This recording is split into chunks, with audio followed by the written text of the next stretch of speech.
Pai amado, nós novamente, humildemente nos apresentamos diante da Tua presença. Rogamos que o Senhor ilumine nosso coração na leitura da Tua palavra, dá-nos entendimento, compreensão daquilo que vem de Ti, fala conosco por meio do Teu Espírito. Sabemos que tudo vem de Ti, tudo provém de Ti. Senhor, que não haja nada humano, natural, independente de Ti. Pelo contrário, que haja a Tua vida, o Teu Espírito, Senhor, se movendo através de cada um de nós, cada um dos ouvintes, daqueles que estão aqui participando nesse momento e também daqueles que vão assistir depois, que o Senhor conceda a Tua graça, o Teu Espírito, em nome do Senhor Jesus. Irmãos, louvamos o nome do Senhor, né, que podemos considerar. O Senhor tem nos dado a oportunidade de considerarmos agora, diante da sua luz, diante da sua graça, o livro de Atos.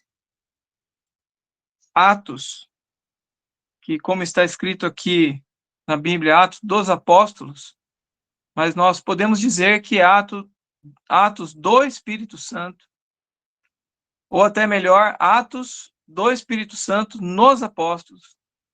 E não para por aí. São atos do Espírito Santo através também de nós, né? Porque nós estamos aqui incluídos na família de Deus. Então também esse livro representa os nossos atos. Não é um livro histórico somente que relata o que aconteceu com os irmãos quando na igreja primitiva, não.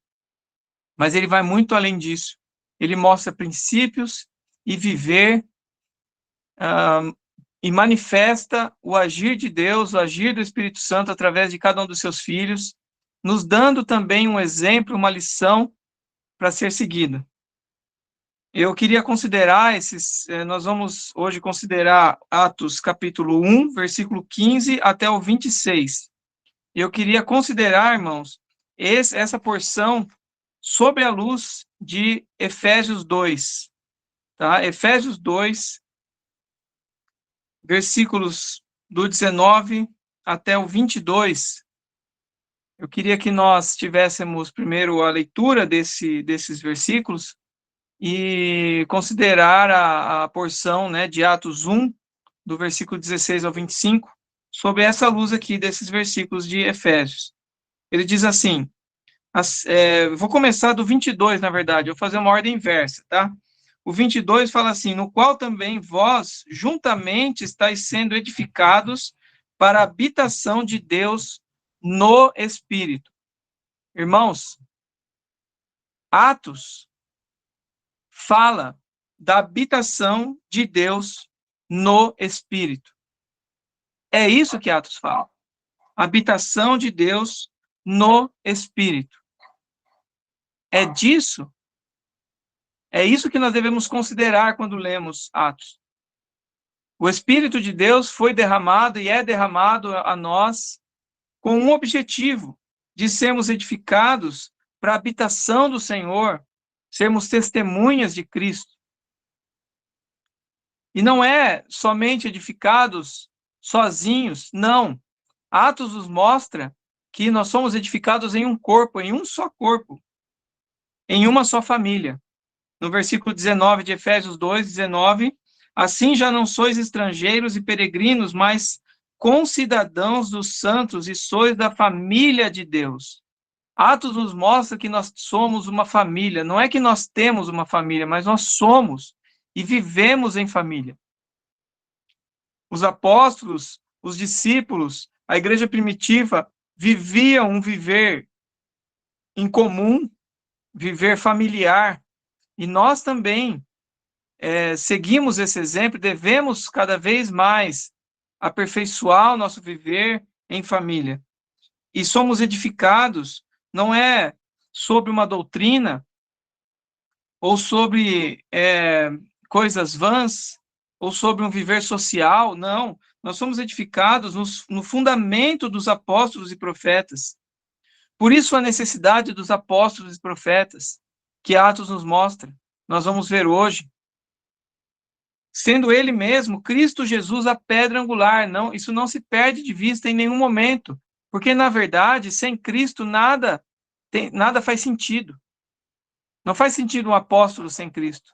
Não faz sentido uma família sem Cristo. Né? Ele é a pedra angular. Ele que é a cabeça do corpo da igreja. E nós somos esse edifício ajustado, nosso edifício que cresce para santuário dedicado ao Senhor. Irmãos, é isso que nós somos. Nós somos esse santuário dedicado ao Senhor, onde habita o Espírito Santo. Por isso eu considero o versículo 8 de Atos 1 um versículo muito, muito, muito importante, né? Ele diz assim: mas recebereis poder ao descer sobre vós o Espírito Santo, e sereis minhas testemunhas, tanto em Jerusalém como em toda a Judéia e Samaria, e até aos confins da terra. É disso que Atos fala. E é disso que a nossa vida com Cristo se baseia. A nossa vida se baseia no fato de nós recebermos o Espírito Santo. Nós somos filhos de Deus, edificados em uma família, vivendo em família. É essa a vontade de Cristo. A sua morte e ressurreição, ela trouxe esse resultado de nos levar a ser corpo de Cristo, a ser igreja. Louvado seja o nome do Senhor. Então, são os atos do Espírito Santo em nós, nos apóstolos e em nós. E essa porção que nós vamos ver hoje é uma preparação com aquilo que vai acontecer aqui em Atos 2. Tá? Nós tivemos aqui antes falando sobre a ascensão do Senhor Jesus, ele dizendo que os seus discípulos, seus apóstolos receberão poder, seus discípulos receberão poder, descendo sobre eles o Espírito Santo, sobre nós, e seremos testemunhas, seriam, falando deles, minhas testemunhas, e eles se tornaram as testemunhas de Cristo por meio da vinda do Espírito Santo, né?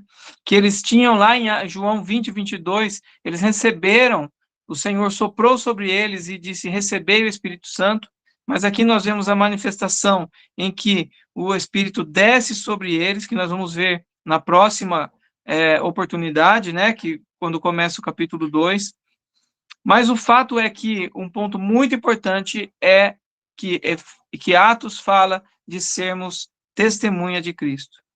Tá? E aqui, então, terminando, né, essa porção anterior que nós vimos até o versículo 14, eles estavam perseverantes, unânimes em oração. Eles perseveravam unânimes, com um só coração, né, com um só propósito, em oração, com as mulheres, com Maria, mãe de Jesus, e com os irmãos dele. Aqui nós não vemos nenhum deles tendo a proeminência, nenhum deles querendo dominar sobre os outros, ou impor certas coisas. Não. Aqui nós vemos uma família vivendo com um só coração, de perseverar, unânimes, orando.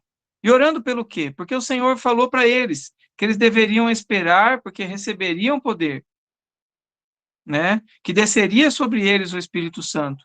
Então eles tinham um objetivo nessa oração.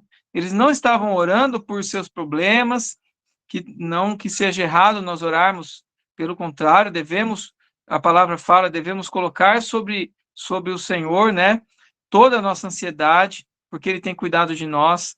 Então nós oramos, apresentamos ao Senhor. Mas aqui nós não estamos falando de oração pelos problemas individuais, nós estamos falando de uma oração bem maior, bem mais completa e com um objetivo claro, de ser testemunha de Cristo, né? De receber mais do seu Espírito, mais do seu poder. Irmãos, nós podemos dizer que todos nós já temos aquilo que nos capacita a viver uma vida plena, uma vida completa em Cristo. Nós recebemos dele o seu Espírito. Nós recebemos dele graças e bênçãos sem medidas, bênçãos espirituais nas regiões celestiais em Cristo. Tantos e tantos esperam, acham que precisam disso, precisam daquilo, né? Como os irmãos têm falado. Mas não, na realidade, isso é falta de visão, né? É uma miopia espiritual, porque nós temos recebido de Cristo tudo e muito mais do que nós pedimos ou necessitamos. Não digo somente em questão física, mas é principalmente no nosso viver, na capacitação que Deus nos deu para enfrentarmos as coisas do dia a dia, para vivermos as coisas do dia a dia. Às vezes nós nos achamos incapazes, podemos até eventualmente nos achar incapazes disso ou daquilo, ou que nós temos uma dificuldade muito grande diante de nós. Irmãos, na realidade, nós temos tudo que nos capacita para vivermos uma vida plena em Cristo. Isso foi concedido a nós por meio do seu Espírito. Então, hoje, nós perseveramos unânimes em oração. Naquela situação, eles tinham um objetivo, um propósito, que eles saberiam que o Espírito viria, né, que o Consolador viria, e o Espírito de poder viria, então eles estavam orando e esperavam na promessa. Irmãos, e hoje? Nós oramos sem propósito? Ou nós temos algum propósito? O Senhor prometeu algo para nós, como igreja, como corpo de Cristo? Prometeu a sua segunda vinda, irmãos. A sua plena e completa salvação a todos nós e também a toda a criação e a restauração do seu reino aqui na terra, né? A vinda da manifestação do seu reino aqui na terra, que ele já tem se manifestado o seu reino em sua igreja, em seus filhos que o obedecem, mas a vontade de Cristo é que o seu reino esteja habitando em toda a terra, né? Que haja realmente a sua vinda. Por isso nós devemos dizer: Maranata, vem, Senhor Jesus. E a nossa oração, a nossa perseverança nesse sentido. Você tem visto o sofrimento na terra? Você tem visto injustiça? Ou você acha que tudo que ocorre nessa terra é justo? Pelo contrário, à medida que a gente vai avançando, todos concordam comigo, com certeza, a gente vê a injustiça aumentando, não é? Então, você vê crianças sofrendo, idosos sofrendo, animais sofrendo, todos sofrendo.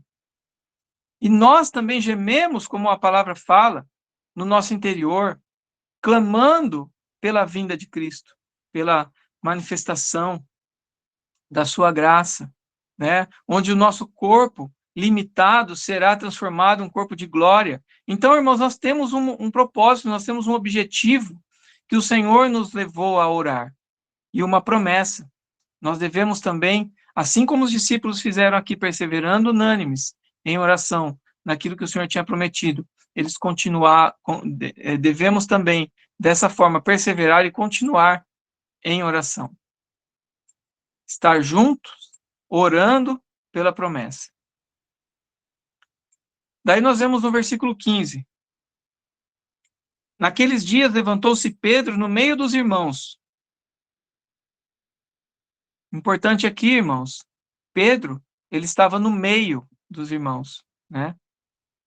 Ele não queria se impor, não estava se impondo diante de ninguém, não estava querendo dizer que, ele agora, né, tinha proeminência, não, nada disso. No meio dos irmãos, esse Pedro, né, era um Pedro transformado. Um Pedro que havia passado por experiências com Cristo, que havia provado da misericórdia de Cristo por ele ter, inclusive, negado o Senhor 3 vezes, o Senhor ainda o foi buscar e mostrou o quanto o ama. E ele tem aqui, né, manifesta aqui esse amor que ele tem pelo Senhor, né? E levantou-se Pedro no meio dos irmãos. Ora, compunha-se a assembleia de umas 120 pessoas. Então, essa quantidade de pessoas é uma quantidade grande de irmãos, né, que havia naquele momento. Segundo os estudiosos, naquela época, com essa quantidade, existiria até um concílio, uma assembleia, era considerado uma assembleia, né? Com essa quantidade de pessoas entre os judeus, era considerado que havia número suficiente para uma assembleia, né? E levantou-se aí, né, um líder, né? Mas não é um líder impositivo, não querendo dizer que ele era líder, mas uma liderança como aquela ovelha que vai para frente e que mostra o caminho, né? Uma liderança de iniciativa, uma liderança ativa e não uma liderança de imposição ou os irmãos entendem, né? Uma liderança ativa, de exemplo. Aqui nós vemos Pedro com todos reunidos nessa condição, no mesmo propósito, e não havia entre eles nenhuma supremacia, né? Eles estavam em busca e também estavam em espera. Não é uma espera impaciente e agitada, nem uma espera vazia e inativa. É plena em perseverar em oração. E a igreja do Senhor espera alguma promessa, né? Então nós esperamos a segunda vinda de Cristo. Aqui nós vemos então Pedro se levantando e dizendo: irmãos, convinha que se cumprisse a escritura que o Espírito Santo proferiu anteriormente da boca de Davi acerca de Judas, que foi o guia daqueles que prenderam Jesus, porque ele era contado entre nós e teve parte nesse ministério. Ora, esse homem adquiriu um campo com o preço da iniquidade e, precipitando-se, rompeu-se pelo meio e todas as suas entranhas se derramaram. E isto chegou ao conhecimento de todos os habitantes de Jerusalém, de maneira que, em sua própria língua, esse campo era chamado de Aceldama, isto é, campo de sangue. Porque está escrito no livro dos Salmos: fique deserta a sua morada e não haja quem nela habite, e tome outro seu encargo. Puxa, irmãos, quem está falando isso mesmo? Era Pedro. Aquele discípulo que era, como diziam, iletrado, né, pescador, e ele aqui estava dizendo sábias palavras. Como isso é possível? É uma transformação que ocorreu na sua vida por meio do Espírito Santo. E isso nós devemos considerar diante do Senhor. Será que minha vida está estagnada? Ou eu tenho crescido em conhecimento e graça e experiência em Cristo? Principalmente, nós devemos considerar isso. Aqui nós vemos um Pedro mudado. E também nós vemos, aqui está implícito, né, que não está escrito, mas nós podemos entender que eles estavam lendo muito, muito, muito o Antigo Testamento, né?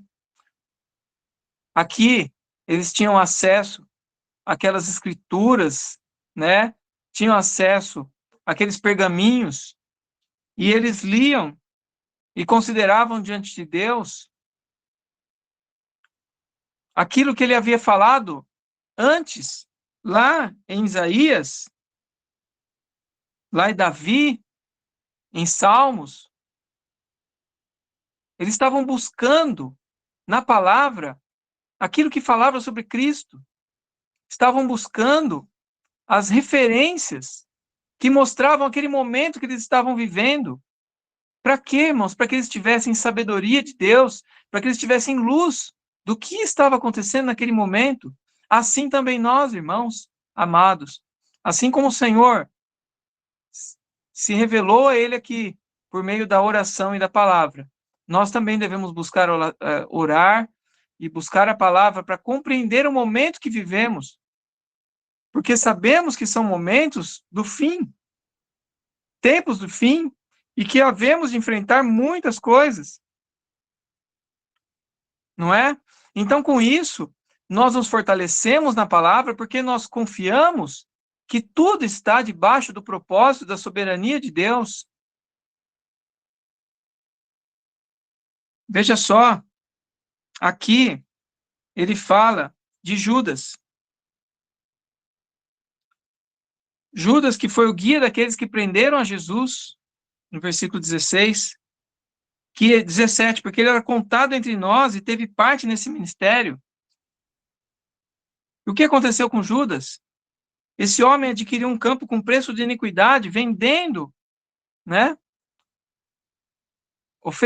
Recebendo algo em troca, recebendo moedas de prata em troca de ter entregue o Senhor Jesus lá no Getsêmani. Liderou os que prenderam o Senhor.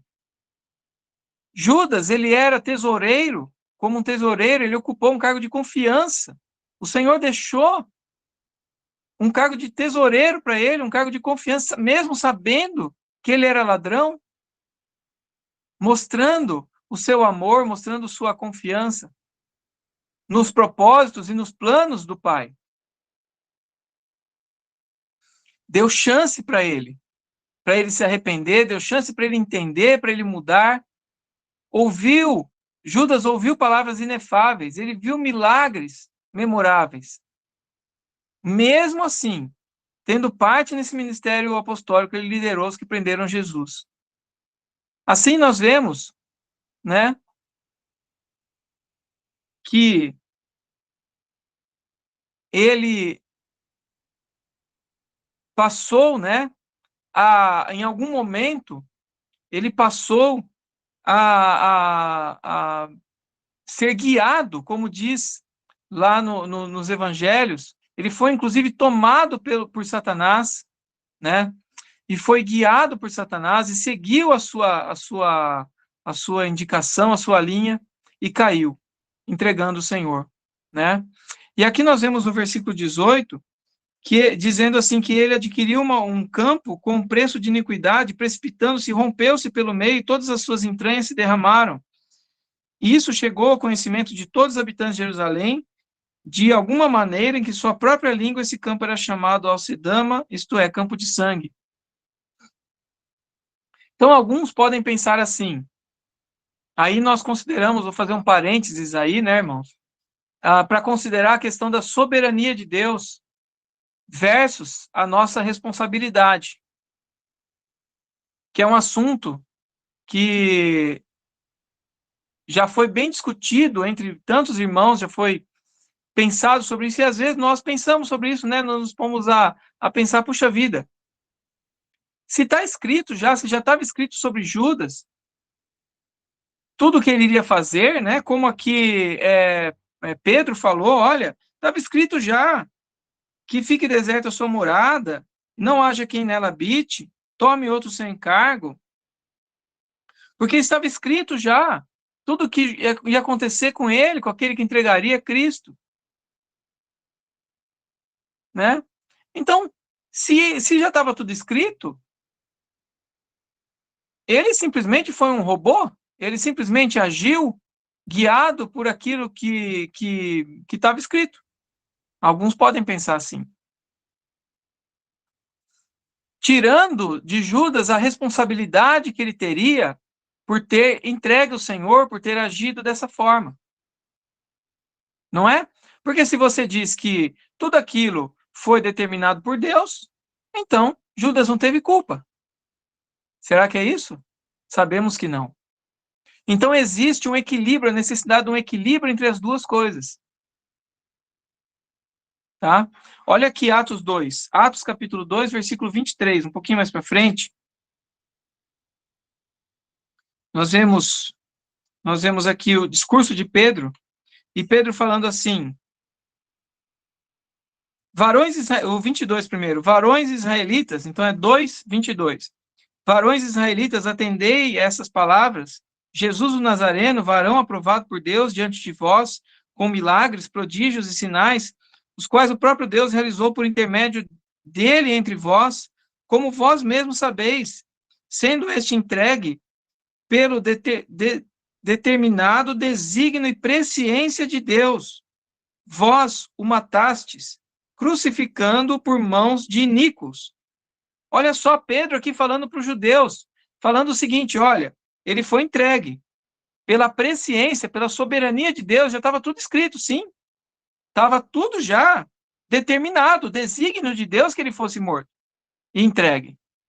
mas vós o matastes. Então aqui nós vemos as duas coisas. Nós vemos sim que existe a soberania de Deus e tudo determinado conforme a sua vontade.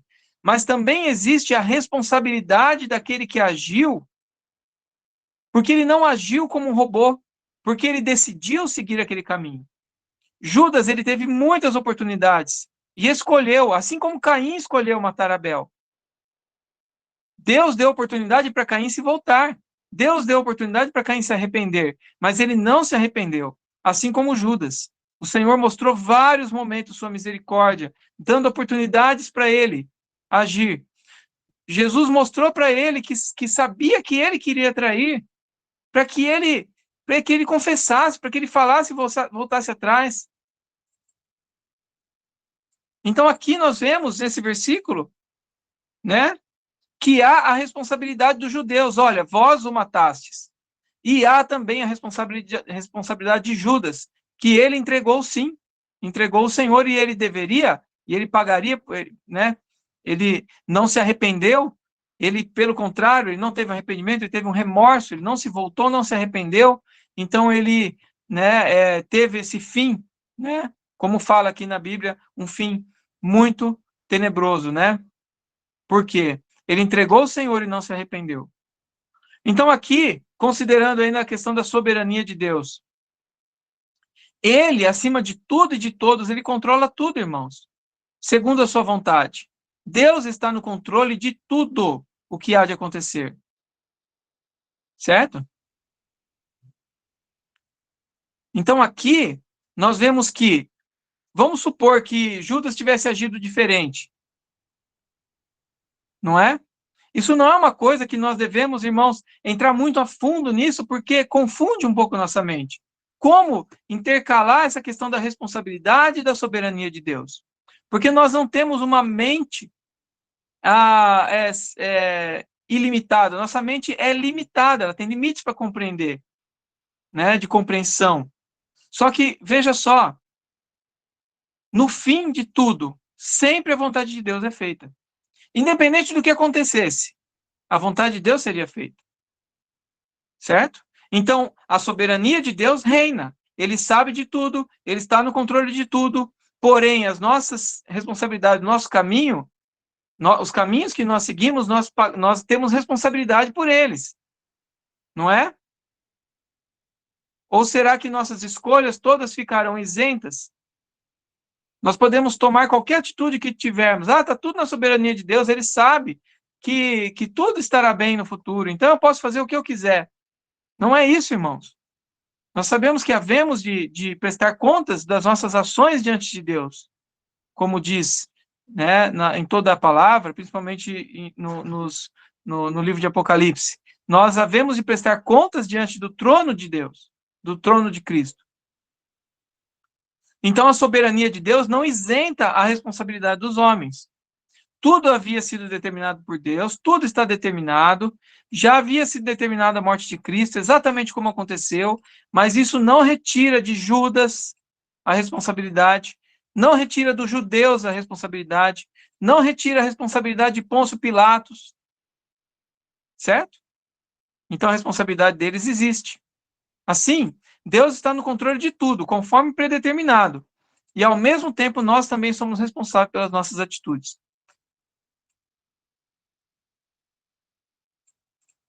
Então, aqui tem um equilíbrio, né? O que se fala hoje, se usa essa palavra que não tem na Bíblia, né? Livre-arbítrio, né? Que se fala, Deus deu o livre-arbítrio. Daí sim, até aceito esse termo, porque quer dizer que nós temos como escolher as nossas atitudes, Deus deu essa oportunidade para nós escolhermos, não é? Só que esse livre-arbítrio gera responsabilidade.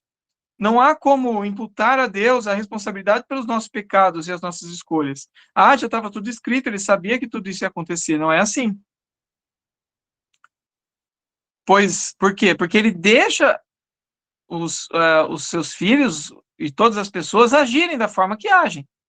Né? Lógico que fazendo as intervenções e agindo a sua vontade ocultamente, muitas vezes, naquela situação e mudando aquela situação, trazendo aquela situação para a sua vontade, apesar dos nossos erros, nossas responsabilidades, ele nos liberta, nos dá novos caminhos, caminhos de vida e de paz e de salvação no meio de coisas confusas que nós mesmos trazemos para nós mesmos, né? Que nós mesmos causamos, essas situações todas que ficamos até mesmo desesperados, como que vou sair dessa situação que eu mesmo causei para mim mesmo? Como que eu saio dessa? O Senhor vai e, no fim de tudo, faz a sua vontade. Que maravilha, irmãos. Que Deus maravilhoso, não é? Imagina se fosse diferente, se ele nos fizesse como robôs, né? Nós não gostaríamos como seres humanos, não é? Ah, eu quero poder decidir as coisas e assim por diante. Mas, na realidade, irmãos, nós devemos considerar esse caminho, o caminho de estar debaixo da oração e da palavra. Assim como os apóstolos aqui deram exemplo, né? De estar orando e considerando diante da palavra qual é a sua vontade, qual é o seu caminho para nós. Nós não sabemos detalhes como será. Esses detalhes nós tomamos decisões aqui ou ali. Mas sabemos que o Senhor está conosco quando nós estamos debaixo da sua... nós estamos humildes debaixo da sua vontade. Mesmo que tomemos decisões erradas, naquelas decisões, Ele está conosco. Por quê, irmãos? Porque nós somos filhos de Deus. Nós recebemos poder do Espírito Santo. Esse poder nos capacita a viver uma vida plena diante dele, uma vida de paz, uma vida de comunhão com Cristo. Então, o Senhor, ele faz o seu caminho diante das decisões aqui e ali que tomamos.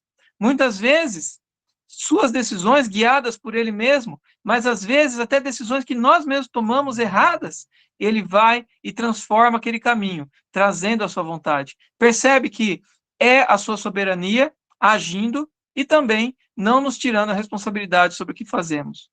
Não é? Muito bom, né, irmãos? Isso daí nós vemos, então, que a soberania de Deus, né, sempre prevalece. E aqui nós vemos a vida se manifestando por meio do Espírito de Deus, através dos apóstolos, através dos irmãos, não é?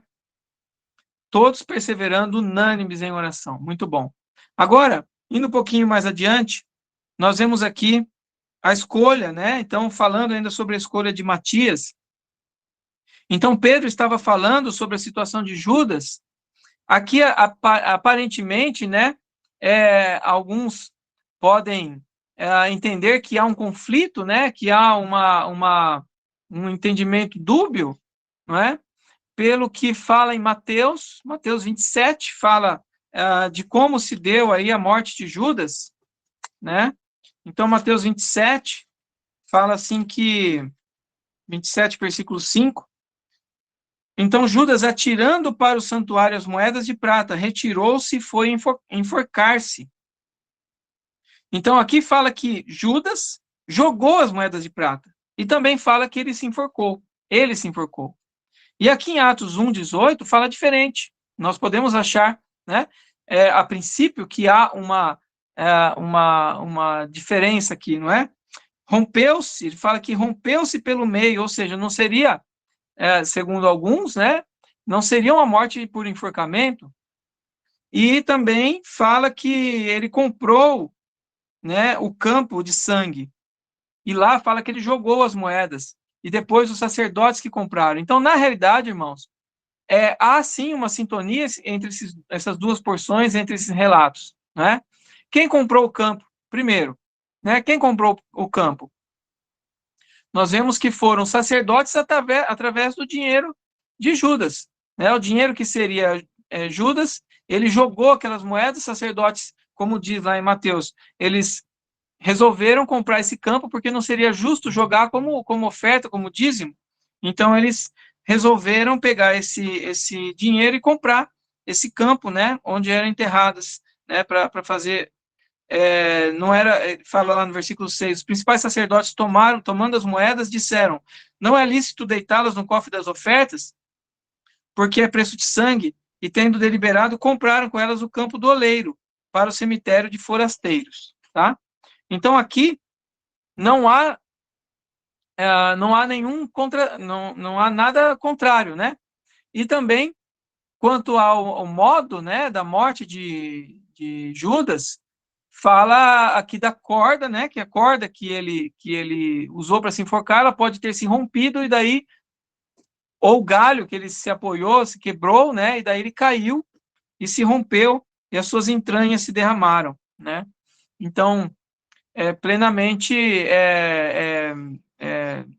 compreensível, né? Dá para nós compreendermos, então, baseado nisso, como se deu essa situação, tá? O preço que foi estimado, né? Nós vemos lá em Zacarias 11, também falava sobre isso, né? Zacarias 11 fala assim: esse magnífico preço em que foi avaliado por eles. Então, veja só, né? O preço que deram. Judas aqui trocando, né? E traindo o Senhor por moedas de prata, né? Esse magnífico preço em que fui avaliado. Isso mostra o quê, irmãos? Que é uma miopia muito grande, uma ignorância do homem ao que Deus é e Deus significa, né? Cada dia nós vemos mais as pessoas se afastando de Deus, cada dia nós vemos mais a sociedade se voltando contra os princípios de Deus, né? Então, nós somos aqueles que são as testemunhas e damos o testemunho de Cristo no nosso viver diário, para que os olhos das pessoas, pela misericórdia de Deus, para que se abram e para que vejam, né, como é grande o nosso Senhor Jesus, né, que grande salvação que ele nos concedeu, para que os olhos sejam abertos. Então, aqui nós vemos logo em seguida, no versículo 20, porque está escrito, isso então em Atos 1, 20, porque está escrito no livro dos Salmos: fique deserta a sua morada e não haja quem nela habite, tome outro seu encargo.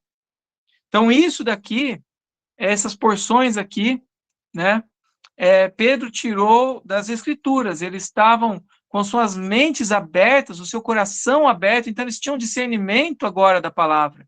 Eles tinham o Espírito de Deus dentro deles, que guiava e que mostrava os caminhos na sua palavra, e mostravam aquilo que Jesus tinha falado para eles, o coração deles estava sendo aberto, e a visão, o entendimento espiritual estava sendo aberto diariamente. Que maravilha, irmãos. Assim deve ser nosso viver também. Sempre orar: Senhor, revela-te a mim na leitura da sua palavra. Eu quero hoje te ver, Senhor. Que não seja mais um dia, que seja um dia especial, mais um dia especial diante de ti, em que eu te veja, te conheça e que dê um testemunho do Senhor. Irmãos, devemos sempre buscar essa comunhão com Deus, com o Senhor, para que ele se manifeste a nós, né? E eles ficaram, então, olha, por 42 dias, ou até 50 dias esperando o momento que viria, Atos 2 aqui, em que viria o derramamento do Espírito. Nesse tempo todo, eles consideravam a palavra em oração, eles vasculhavam a palavra. No Antigo Testamento, que era profetizado sobre Jesus, né? Muitos hoje se perderam e não consideram não fazem essa consideração diante de Deus diariamente da sua palavra. Muitos dependem de outros, sabe, de terceiros para falar isso ou falar aquilo, ou depende de ir para uma reunião ou outra reunião para ouvir algo de Deus. Amados irmãos, nós recebemos tudo de Deus, recebemos o seu Espírito e a sua palavra. Nós, através do seu Espírito e da sua palavra, unidos à nossa busca e perseverança de oração, nós recebemos a sua revelação. Então, o poder que nós precisamos para vencer o nosso viver, as situações do nosso dia a dia, está, irmãos, e volto a dizer, que fique claro a todos, está na sua palavra e na oração. Está em passarmos momentos de comunhão e meditação na sua palavra com Cristo. É isso que nos fortalece para enfrentarmos o que tivermos que enfrentar. Porque não há nada, nem a morte, nem a vida, nem anjos, nem principados, nem poderes do presente, nem do porvir, nem alturas, nem profundidade. Nada pode nos separar do amor de Deus. Quando nós estamos em comunhão com Ele, nós somos assim fortalecidos, nós somos encorajados, somos iluminados. Assim como os discípulos, os apóstolos foram aqui. Olha só, esse que fala assim: não haja quem nela habite, fique deserta a sua morada, está em Salmo 69. Pedro foi lá, né, com o seu espírito apurado, em oração, em comunhão, ele achou esse salmo que foi inclusive usado por Jesus, citado por Jesus, o versículo 4 e o versículo 9, em Salmo 69. E também foi citado por Paulo, versículo 24 de Salmo 69 também, foi citado por Paulo. Aqui nós vemos esse salmo novamente citado, versículo 25. Fique deserta a sua morada e não haja quem habite em suas tendas. Que maravilhoso, irmãos. Olha só, o Espírito de Deus, unido à sua palavra e unido à nossa perseverança em oração, olha o que causa. Um entendimento claro do momento em que eles estavam, do que eles estavam vivendo, e ele soube tomar a atitude correta, a atitude adequada naquele momento. Ele soube entender que naquele momento deveria, sim, haver mais um para completar o lugar de Judas. Salmo 109, versículo 8, os seus dias sejam poucos e tome outro seu encargo. Olha aqui mais um versículo do Antigo Testamento, dizendo, tome outro seu encargo. Naquele momento, Pedro refletiu e falou, é isso que o Senhor está dizendo para nós. Nós agora devemos passar o encargo para outro. Além disso, havia um entendimento entre os apóstolos, né, que eram em número de 12, que se referiam às 12 tribos de Israel. Então, ficariam somente 11, né? Então, por isso também eles tinham esse entendimento de que havia necessidade de completar o número. Agora, então, nós vamos no versículo 21. É necessário, pois, que dos homens que nos acompanham, todo o tempo que o Senhor Jesus andou entre nós, começando no batismo de João até o dia em que dentre nós foi levado às alturas, um destes se torne testemunha conosco da sua ressurreição. Olha só, irmãos, então qual que era o critério, né, que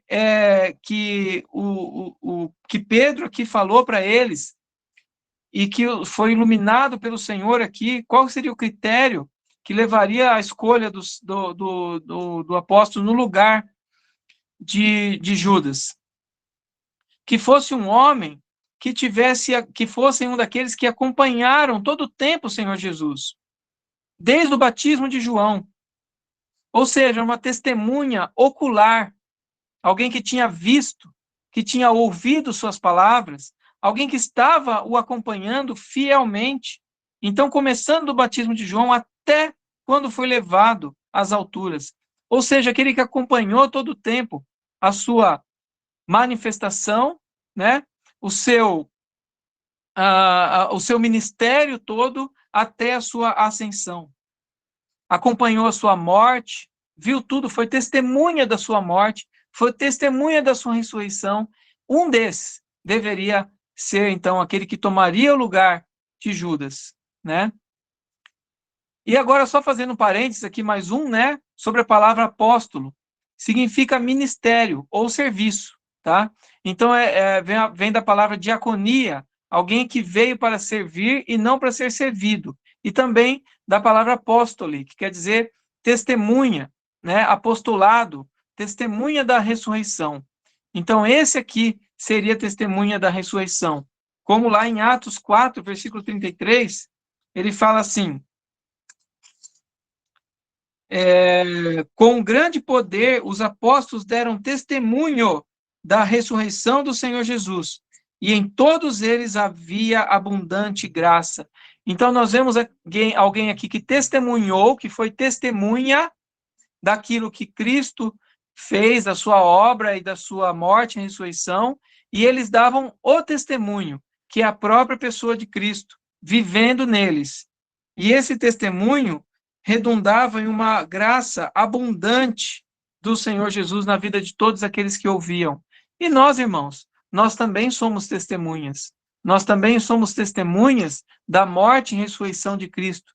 Não testemunhas oculares, nós não estávamos vendo, mas nós vemos pela fé. E nós sentimos em nosso interior e recebemos em nós o seu Espírito que nos capacitou e que nos leva a ser testemunha da sua morte e ressurreição. Então, nós temos o testemunho de Cristo dentro de nós. O próprio Cristo, a sua própria vida testemunha e nos compunge interiormente, nos leva a manifestar a sua vida, né? Nós somos, irmãos, como esses ramos, nós somos como não, nós somos os ramos da videira, porque o Senhor é a videira e nós somos os ramos. E o fruto da videira, sabe? Nós fomos esses dias passear aqui numa cidade próxima, uma cidade muito bonita aqui próxima, turística, né, daqui do sul, do centro-oeste de Santa Catarina, uma cidade chamada 13 Tiras, e no caminho eu tive a oportunidade de ver uma videira bem grande, né, uma vinha, e eu parei, eu falei, vou parar para mostrar para as crianças, porque elas não viram ainda, nunca tinham visto, né, e é difícil você pegar no período que elas estão carregadas, então, se eu não me engano, são 2 meses que você consegue pegar o fruto aí maduro para já comer no pé, né, na própria videira. E foi o que nós fizemos, nós paramos e uma vinha muito grande, muito bonita mesmo. Nós provamos lá 3 tipos diferentes de uva, né? E eu fiquei raciocinando sobre aquilo, né? Lógico que aproveitei a oportunidade para falar. Olha só, o testemunho, irmãos, é no dia a dia que nós damos, né? Aproveitei para falar para as crianças sobre a videira verdadeira, sobre Cristo, sobre a facilidade que nós temos de pegar essa uva, que tanto a minha filha menor, a Sofia, como a maior, a Esther, conseguiram pegar e colher, né? O que quisessem, né? O dono da vinha falou, pode pegar o que vocês quiserem aí, podem comer, experimentar, né? Então, foi muito bom, sabe? Poder aproveitar esse momento para falar para elas. Mas assim, eu raciocinei sobre o fruto, né? Imagina, irmãos, que aquela vide, ela começa a crescer os seus ramos, e quando o ramo está crescendo, ela não está dando fruto, não é? Ela está lá, só crescendo. Ela está ganhando maturidade. Só que chega um momento, essa vida é tão grande, ela tem uma quantidade tão grande de seiva, que aquele galho já cresceu, o que ela vai fazer com aquele galho? Ela vai, e naquele momento, ela extravasa a vida. Ela abre as flores, ela abre um cacho suculento, maravilhoso de uva, não é? Então, nós vemos, irmãos, o que acontece aqui em Atos. Recebereis poder. Esse poder, irmãos, é como a seiva que flui de Cristo a nós. Ela vai fluindo, fluindo. E chega um certo momento em que você, como aquele ramo, não consegue mais segurar aquilo. Você não consegue mais, sabe, não tem mais para onde ir tanta seiva. O que você faz? Você naturalmente, aquele fruto extravasa. É o fruto do Espírito em você, extravasando, manifestando o testemunho de Cristo. E aquele fruto é uma evidência física ou visível, uma prova do poder invisível que está operando dentro. Então existe um poder operando dentro daquela árvore, daquela videira, um poder que ninguém está vendo, mas de repente aquele poder se manifesta exteriormente. Toda aquela seiva que está passando por ela, aquela seiva doce, se manifesta naquela uva. E aquilo é tudo que aquela videira oferece naquele momento. Não é? Então, você vê uma manifestação exterior, física, visível, daquilo que há no interior. Irmãos, não é isso que nós passamos, não é isso que nós vivemos e que o Senhor quer de nós. Esse testemunho e ser testemunha é isso. É simplesmente vivermos em Cristo, recebendo de si, de Cristo, o seu fluir de vida, a sua seiva que flui através de nós, que flui por nós, e ele vai nos fortalecendo até que chega o ponto em que nós extravasamos e manifestamos a sua vida. Não somente as outras pessoas, mas em nosso viver, irmãos. Nós vivemos uma vida de paz, uma vida plena, uma vida que é capaz de passar pela provação que for. Ele permanece firme, firme na videira, na rocha verdadeira de Cristo. Nada se abala, porque ele está firmado na palavra de Cristo. Como diz, né, que não se cansa de dar o seu fruto, mesmo que venha a seca, ele dá o seu fruto. Assim é o seu filho, assim é aqueles que andam na presença de Deus. Certo? Então, essa foi o parênteses aí que eu achei interessante fazer, né? Então, aqui nós vemos que para substituir para substituir Judas, né? Segundo Pedro, era necessário, né? Aqui o que nós lemos aqui no versículo 21 e 22, que tivesse andado com os 11 aqui no batismo de João até o dia da ressurreição e tinha sido escolhido pelo Senhor Jesus. Tinha sido testemunha ocular daquilo que Jesus fez, ensinou e também da sua ressurreição. Então aqui haviam duas opções entre eles, né, que estivessem nessas situações aqui, que tinha sido testemunha ocular. Tinha sido Barsabás, que é cognominado Justo, e Matias. Nada mais fala sobre eles, irmãos. Com certeza os discípulos conheciam eles, né? Mas não foi falado mais nada sobre eles. E dessas duas opções aqui, o que eles fizeram? Eles foram fazer aqui uma votação? Ou eles foram dar nota? Ó, vamos dar nota aqui. Quem aqui, dos dois aqui, qual nota que você dá em relação a bom comportamento? O outro, qual nota que você dá em relação ao português? Ele fala direito português, no caso não era português, né, irmãos? Não é isso, não é verdade? Então, como que eles puderam entender e saber quem que Deus havia escolhido? Logicamente, irmãos, através da oração, não é? Oração para aquele que conhece o coração de todos. Olha lá, versículo 24, e orando disseram, Tu, Senhor, que conhece o coração de todos, revela-nos qual desses dois tem escolhido. Será que foi uma oração assim vazia? Não, foi uma oração clara, foi uma oração com propósito e confiante, que o Senhor iria mostrar. Veja só, irmãos, o Senhor acabara de ressuscitar, né? De ascender aos céus, ressuscitar não, de ascender aos céus, passou alguns dias com eles, né? E ascendeu aos céus, e eles sabiam que aquele Senhor estava ouvindo, o Consolador estava lá ouvindo a oração deles e queria conceder e mostrar, porque o Senhor conhecia o coração deles.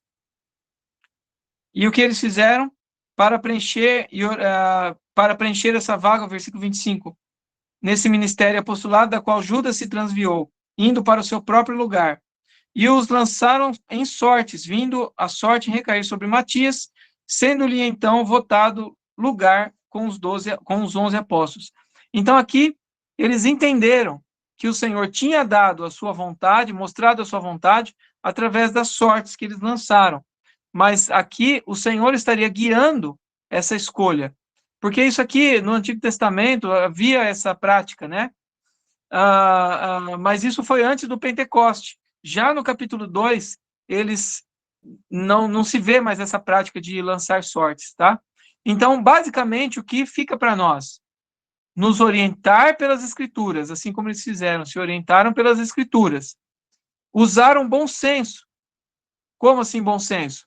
Ser testemunha ocular daquilo que Cristo havia, do seu ministério, da sua morte e ressurreição.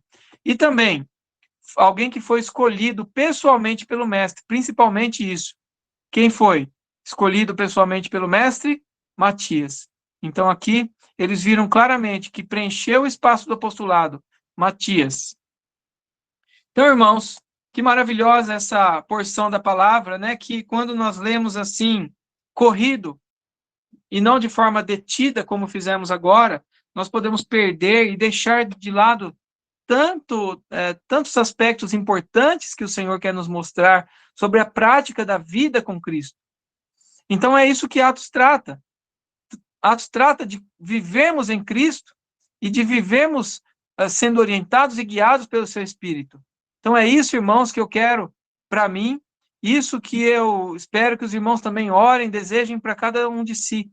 Que nós tenhamos um viver guiado por Cristo em todo momento, onde estivermos, como estivermos, que sejamos suas testemunhas e demos, né, que possamos dar o testemunho de Cristo, manifestando a sua graça, a sua vida abundante. Que o Senhor conceda isso a cada um de nós, irmãos. Eu vou parando por aqui e os irmãos podem continuar, tá bom?